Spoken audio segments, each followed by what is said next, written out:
Day morning ಇನ್ನು ಈ ಚಳಿಗಾಲದಲ್ಲಿ ನೀರು ಜಾಸ್ತಿ ಕುಡಿಬೇಕು ಅಂತ ಅನ್ಸಲ್ಲ. ಹೀಗಾಗೋದ್ರಿಂದ ಬಾಡಿಲಿ ಡಿಹೈಡ್ರೇಷನ್ ಆಗುತ್ತೆ.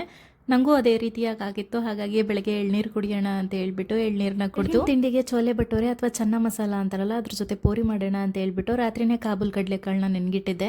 ಇವಾಗ ಒಂದು ಕುಕ್ಕರಲ್ಲಿ ಕಾಳು ಸ್ವಲ್ಪ ಉಪ್ಪು ನೀರನ್ನ ಹಾಕ್ಬಿಟ್ಟು ಚೆನ್ನಾಗಿ ಬೇಯೋದಕ್ಕೆ ಇಟ್ಕೊಳ್ಳೋಕೆ ರುಬ್ಕೊಳ್ಳೋದಕ್ಕೆ ಒಂದು ಮಿಕ್ಸಿ ಜಾರ್ಗೆ ಈರುಳ್ಳಿ, ಟೊಮ್ಯಾಟೊ, ಹಸಿರು ಮೆಣಸಿನ್ಕಾಯಿ, ಶುಂಠಿ, ಬೆಳ್ಳುಳ್ಳಿ, ಹಸಿ ಕೊಬ್ಬರಿ, ಹುರ್ಗಡ್ಲೆ, ಜೀರಿಗೆ, ಒಂದು ಏಲಕ್ಕಿ, ಸ್ವಲ್ಪ ಚಕ್ರ ಮೊಗ್ಗನ್ನ ಸೇರಿಸ್ಬಿಟ್ಟು ಕೊನೆಯಲ್ಲಿ ಸ್ವಲ್ಪ ಚಕ್ಕೆನೆ ನೀರನ್ನ ಹಾಕ್ಬಿಟ್ಟು ಈ ರೀತಿಯಾಗಿ ತರತರಿಯಾಗಿ ರುಬ್ಕೋಬೇಕು. ಒಗ್ಗರಣೆ ಹಾಕೊಳ್ಳೋದಕ್ಕೆ ಒಂದು ಬಾಣಲಿನ ಬಿಸಿಗಿಟ್ಕೊಂಡು ಸ್ವಲ್ಪ ಎಣ್ಣೆನ ಸೇರಿಸ್ಬಿಟ್ಟು ಚೆನ್ನಾಗಿ ಕಾದ್ಮೇಲೆ ಸಾಸಿವೆ, ಕರಿಬೇವನ್ನ ಹಾಕ್ಬಿಟ್ಟು ಚೆನ್ನಾಗಿ ಫ್ರೈ ಮಾಡಿಕೊಂಡು ರುಬ್ಬಿಟ್ಕೊಂಡಿರೋ ಮಿಶ್ರಣನ ಹಾಕ್ಬಿಟ್ಟು ಎಣ್ಣೆ ಬಿಡೋವರೆಗೂ ಚೆನ್ನಾಗಿ ಹುರಿಯೋದಕ್ಕೆ. ಪೂರಿ ಮಾಡ್ಕೊಳ್ಳೋದಕ್ಕೆ ನಾನು ಮೈದಾ ಹಿಟ್ಟನ್ನು ಬಳಸ್ತಾ ಇಲ್ಲ, ಗೋಧಿ ಹಿಟ್ಟಲ್ಲೇ ಮಾಡ್ಕೊಳ್ಬೋದು. ತುಂಬಾನೇ ರುಚಿಯಾಗಿರುತ್ತೆ.